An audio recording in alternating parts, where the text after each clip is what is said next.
দাঁড়ান। আসসালামু আলাইকুম। ওয়ালাইকুম আসসালাম রাহমাতুল্লাহি ওয়া বারাকাতুহু। হুজুর কেমন আছেন? আছি আলহামদুলিল্লাহ, ভালো আছি। হুজুর আমি খুব বিপদে পড়ে আপনার কাছে আসছি। এই বিপদ থেকে রক্ষা করতে আপনি শুধু একমাত্র পারবেন। আপনার কাছে আমি আসছি সুপরামর্শ নেওয়ার জন্য। আপনি এই বিপদ থেকে আমাকে উদ্ধার করেন হুজুর। তো কি বিপদে পড়ে আসলেন? বিপদের কথা না বললে তো আমি বুঝতে পারবো না ভাই। বিপদের কথা আমাকে খুলে বলেন, তাইলে সমাধান দেওয়ার চেষ্টা করবো ইনশাআল্লাহ। হুজুর শ্বশুর ছাড়তে বলে, শাশুড়ি ছাড়তে বলে, শালা ছাড়তে বলে, শালি ছাড়তে বলে, নিজের যে ঘরের বউ আছে হুজুর সেও ছাড়তে বলে, কিন্তু আমি কিছুতেই ছাড়তে পারতেছি না হুজুর, আমি কিছুতেই ছাড়তে পারতেছি না। আচ্ছা, তুমি কি ছাড়তে পারতেছো না? ঘটনা খুলে বলো। সবাই ছাড়তে বলে, তুমি ছাড়তে পারতেছো না, অবশ্যই বলতে হবে আমাকে, নাহলে তো আমি বুঝতে পারবো না।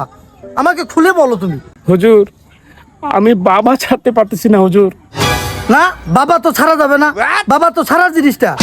পৃথিবীতে যার বাবা আছে তার একটা জান্নাত আছে, যার মা আছে তার একটা জান্নাত আছে। আর তোমাকে বলতেছে বাবা ছাড়ার জন্য।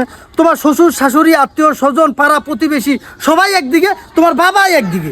বাবাকে কখনো ছাড়া যাবে না, এই কথা যে বলছে তুমি তাদেরকে ছেড়ে দাও, প্রয়োজনে তাদেরকে তুমি এড়ায় চলো, কিন্তু বাবাকে ছাড়া যাবে না।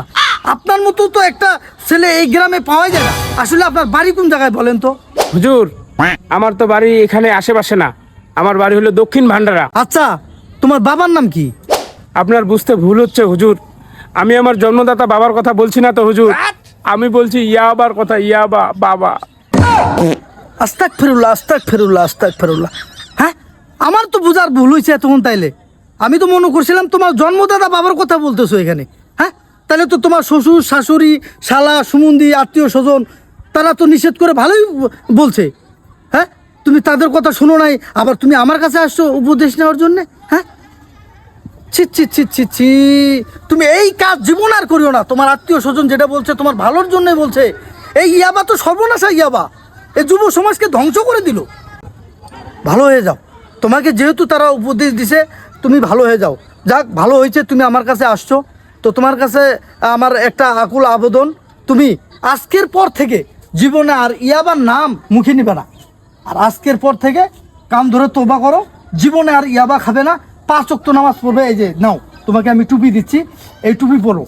তোমরা নিজেকে পরিবর্তনের সিদ্ধান্ত নাও, ঠকবা না ইনশাআল্লাহ। আল্লাহকে সেজদা দিয়ে কেউ ঠকে না। থেকে জীবনে আর ইয়াবা নামটা তোমার মুখে যেন না আসে, এবং কি তোমার আত্মীয় স্বজন যেটা বলবে তাদের কথা মতো তুমি চলবে।